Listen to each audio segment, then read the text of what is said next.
Good afternoon, everyone. I'm just going to wait for another 30 seconds, perhaps, and wait for everybody to join in.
So let's start. Good evening, everyone, and welcome today to this interview, which I was looking forward to for quite some time. August is a month where we celebrate women in translation. And we are proud that Niyogi Books has published several authors who are women um, in translation. Now, I do not use the word as women writers, the word women writers, because a writer is a writer, but that's how I see it. And today we have Arupa Patangia Kalita.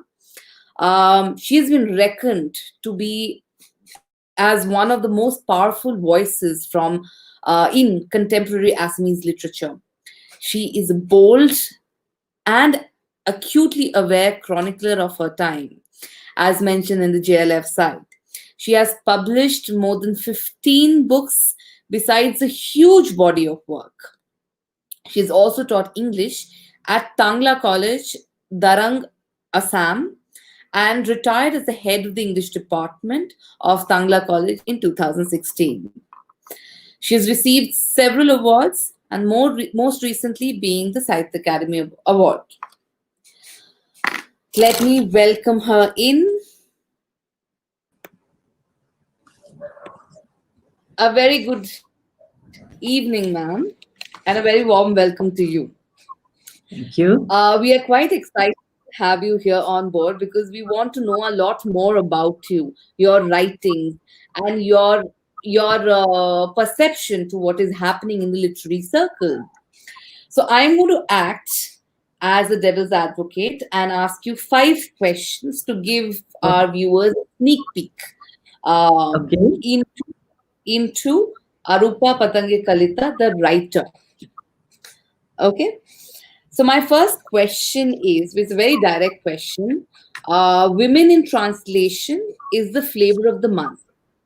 So let me start by asking you, how do you respond to this formulation?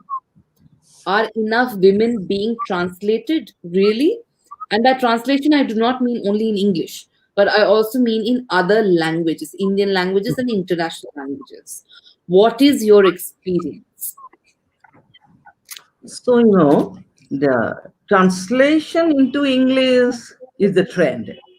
But Hmm. in a good number of my novels and short stories have been translated into English thanks to my publishers and translators who have chosen me to publish and translate. Okay, in comparison, translation into other languages have been fewer. As far Hmm. as Assamese women writers are concerned, I do not think enough women writers have been translated either into English or other languages. I'm not aware Hmm. of any Assamese women writer translated into international languages. I haven't seen any. And here Hmm. I'm happy to share with you that one of my novels, Dawn, is being Hmm. translated into French. I hope in the next year Into, the book will be published. This into will be which my language? French, French. French Okay. language. Yes. Hmm. Hopefully, Okay. the book will come out next year. The process Okay. is going on. Yeah. Okay. That's This lovely. is my only book which is being translated into international languages besides English. And Okay. and my books are translated into Bodo, Nepali, Bengali, Hindi, and other languages. And most of my Hmm. works are translated into English. Okay. Okay. And Yes. you have also Okay. translated my book, The Mask and the Other Yes. Stories. Other stories. So that brings me to the next question. Your two Yes, of your collections have come out back to back. The yes, first one is The Mask and the Other Stories by Niyogi yes, Books. And the yes. second one is The Loneliness of Hira Barua, translated by Mhm. Ranjita Biswas, who's also an author of ours, Okay. a part of the 2015 publication of Written in Tears. Yes. So, what is your experience emerging out of these projects? Do you give complete liberty to the translators? Because Musk and Other Stories have several translators, right? Yes. And so, Yes. how do you participate in the translation process? My works are picked up by the translators Hmm. rather than approaching them. I Okay. think it was their love of my writing. They love my writing and they picked my books. And Hmm. very often, I don't Hmm. pressure my opinion. Okay, Okay. I don't want to pressurize them. And Hmm. whenever it is necessary, I give them suggestions. And very often, I have some sessions with the translators before publishing the book. We have Okay. intensive discussions. We discuss a lot, and very Hmm. often I try to sit with them. And these Okay. sittings are very helpful. We exchange our ideas, we correct our ideas, and these Hmm. sessions are very helpful. And in this Hmm. way, the translations are going on. And my translators say they Hmm. are the work of love. Hmm. These are not designated works for them, but they love my Hmm. works. So there is Yes. spontaneity. And Yeah. our sessions are very lively. We enjoy Uh, it. Then uh, our translation come out. And in your book, that is Musk and the Other Stories, yes. the Manali, the Yes. editor, she did a very Uh, good yes. job. And here Uh, I take the opportunity to express my gratitude to yes. respected Nirmal Kanti Vadasiji because he Hmm. recommended the book to Yeah. you. Uh, Particularly, I take my opportunity to for this beautiful cover. This beautiful hmm. cover, you see, it's lovely. And It. the Hmm. cover, the image cover, it is picked up from Hmm. Rohdola Pothar from Golaghat. And Okay. coincidentally, Golaghat, yes, this is the name of the Rohdola Pothar. Okay, Okay. this cover image is picked up from the place called Golaghat in Upper Assam. And Huh. Golaghat is the place where I was born and brought up. And Oh. this field, it is Hmm. a very familiar sight for me, and I love to the beauty of this paddy field. And Hmm. this paddy field is Yeah. being used as a cover, and I take my opportunity to express Hmm. my gratitude for this, particularly for this beautiful cover. It's really beautiful. It expresses the essence of the book, the Hmm. beauty of Assam. Yeah. Thank you. No, I thank you because a cover. So this is not a traditional cover in the sense Yeah, that, according to the trends which is going on, we didn't want to have a traditional cover, but we wanted yeah, people to see a bit of Assam and thank you. in this cover, because Yeah, your stories are rooted in the rural areas of Assam. Yes. And So you have picked up the pencil, the yes, symbol of the rural life of Assam. Yes, yes. So that is why I really thought that Discover is apt for the book. But when we definitely. talk about translations, I would like to cover one day the type of kind of discussions that you have with the translators. Is it only about the what the message is conveyed or things like that? Because my next question is that sorry, uh, since they're rooted the subtle nuances of the rooted in the subtle nuances of life in the rural Assam. Hmm. Do you think that transporting these nuances to the register of a different culture is a could be problematic? Um, how does it inform your creative writing? So this is what I want to understand. How is the transfer to English or other language problematic? How do we go about it? It's really problematic, particularly translating the culture specific terms are really Hmm. problematic. For Hmm. example, I want to pick up one example from the story Doiboki's Day. Huh. So it is Okay. included in the syllabus. In the book Huh. Doiboki's Day, I have Huh. described the fisherwoman with Huh. this line. Hmm. The men were eyeing Doiboki, licking Hmm. her with their glances as she stood unsteadily there, her dark, full body luscious as a mature magur fish, showing through her inadequate mekhla sador. So here I Hmm. have compared her beautiful dark body with a mature magur fish. If we do Huh. not know something about that magur fish, you cannot Hmm. visualize the beauty of Doiboki. Yeah. So these are Yes. there are the problems. So here Hmm. there is a problem. Should we Hmm. use footnotes Huh. or or not? Should we? Footnotes Huh. are for academic thesis. In creative writing, footnotes are not necessary. I think it is Hmm. not also. So Hmm. we have decided the middle path. We Hmm. have included a glossary.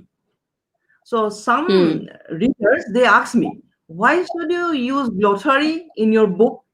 So my answer is very simple. That Hmm.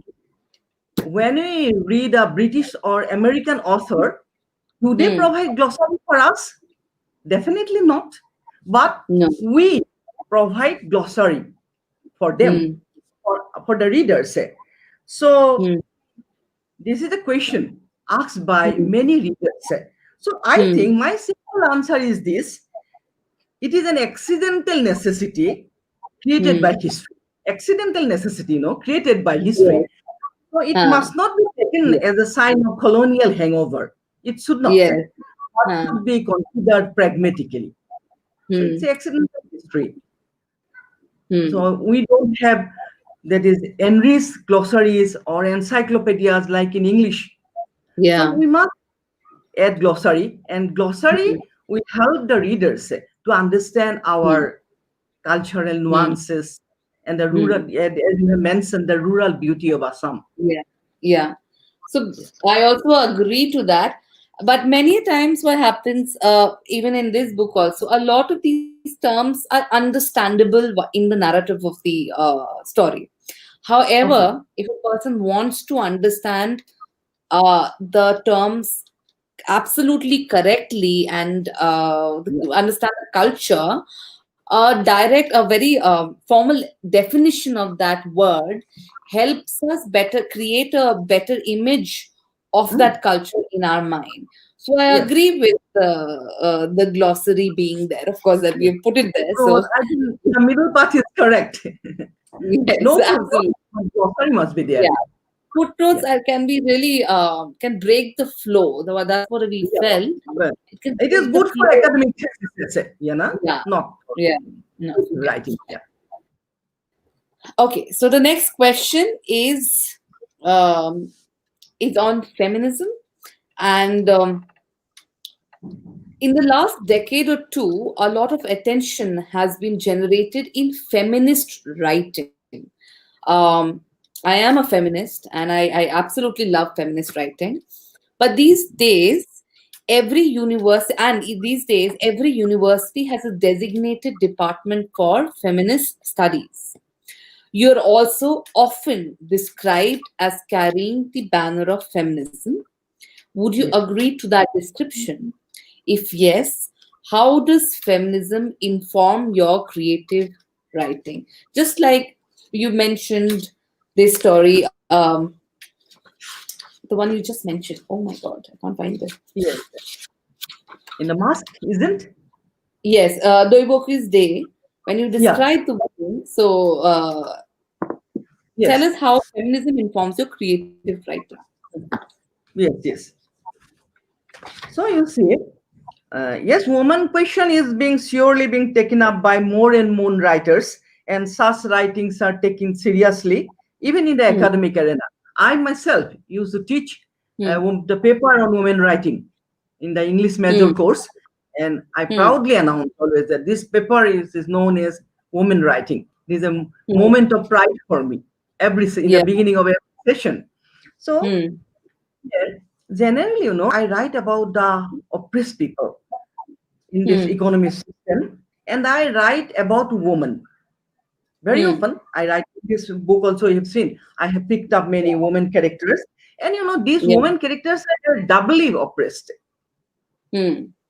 So Yes. their oppression is multidimensional. So, for example, Hmm, Doiboki hmm, she is oppressed as a lower caste. She is oppressed as a lower category mm, woman, and in this way, hmm, lower caste. So in this way, as a woman also, she is being exploited.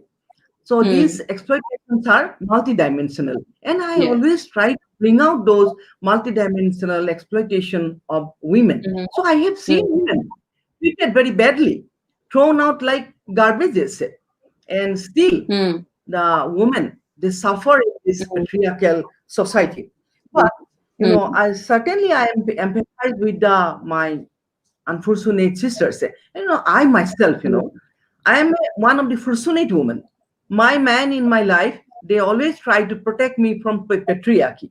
So hmm, I can visualize the people, the women under hmm, patriarchy very clearly. Very hmm. clearly, I have seen it in Dawn, in Ferrani, and in the stories here, in the Yeah. novella Mask also, the The mask widow who was costume. remarried. Hmm, Yes, yes. And I have tried to express how they bear hmm, the unbearable. And I want to be a hmm, voice of the silent hmm, majority. Their voice is silent, completely silent. And I want to hmm, become a voice of that hmm, silence. And here I hmm, want to make you one thing clear that I would like to argue that my hmm, writings do not seek emancipation of women alone, hmm, but entire suffering humanity. So when women will be emancipated, men will hmm. also be emancipated. They will get Emancipated. good Huh. wives, good Hmm. partners, good mothers, and Yeah. with the emancipation of women, man will be emancipated, the whole humanity will be emancipated.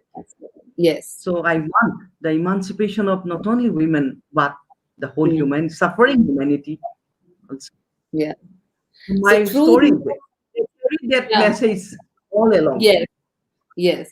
Through your stories, I can see even though many of them are based in Assam, there is a universal voice. There is a voice from which can be associated with in the other parts of the country as well. So you are actually giving voice to the silent, who are silent either through oppression or by conditioning.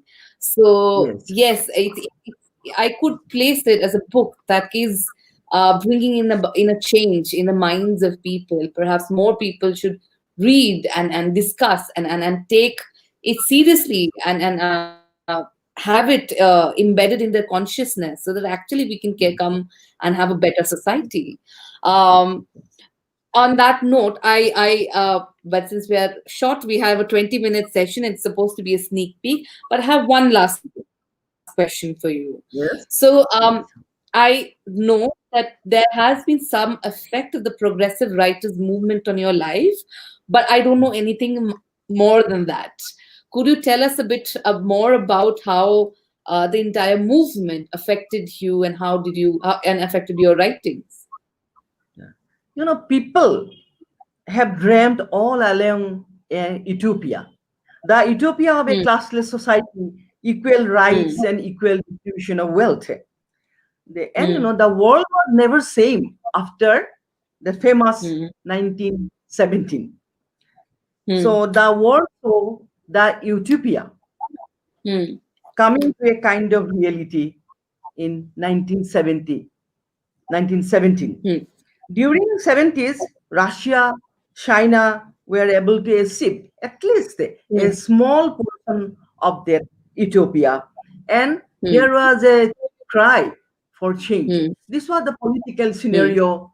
And then come to the cultural scenario. And cultural Hmm. scenario was also a completely different one. So Yeah. in those days, where in the 70s, I was a student of English literature in the college and in universities, and we read Hmm. Lucian, Gorky, Brecht, Yeah. and the stories from Vietnam, and we read Hmm. all sorts of things. And that was the days of the little magazines. Little Hmm. magazines were circulated from Yeah. hand to hand. We used to publish. I used to write a lot in those magazines, and we loved those little magazines. There's the Hmm. boom of little magazines, Yeah. and it was a movement. And there was a dramas also. Drama festivals were organized in the college campuses. So we took active part in those dramas. We Hmm. staged Harane Najamai, Mari Hmm. Songbad, this Bengali famous Bengali Hmm. dramas, the dramas of Brecht. There may be flaws. Okay, Hmm. the dramas were may not be perfect, but Hmm. we the students, we love the message. So that was the Hmm. cultural scenario. And Hmm.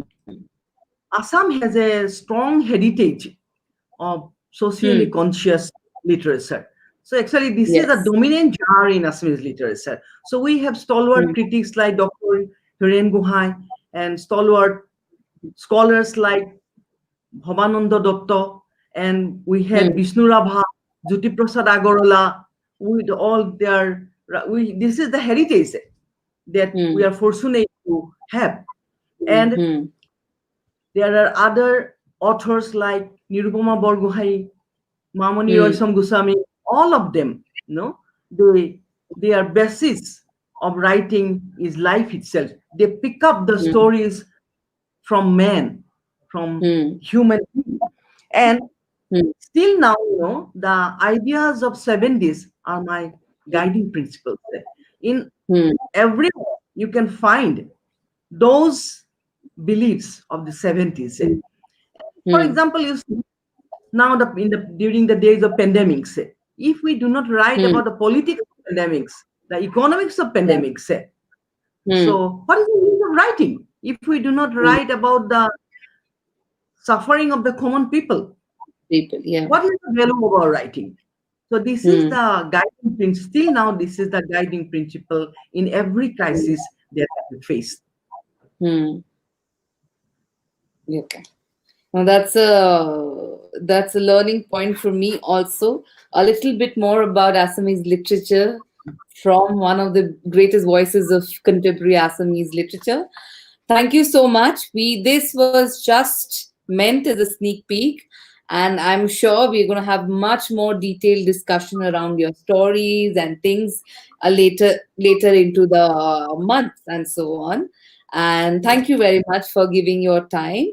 I hope people will pick up this book and read, and let us know your comments and your views. We'll be happy to hear and discuss on those points as well. Again, I'm thankful for publishing this beautiful book, The We Mask are and the thankful Artist for Story. this opportunity. Yeah. Okay. Thank you, Thank ma'am. you. Thank And you speak for to giving you. such a beautiful evening. Same Talking to here. you is Same my here. It is pleasure. all mine. The pleasure is all mine. Thank Okay, you. ma'am. See you.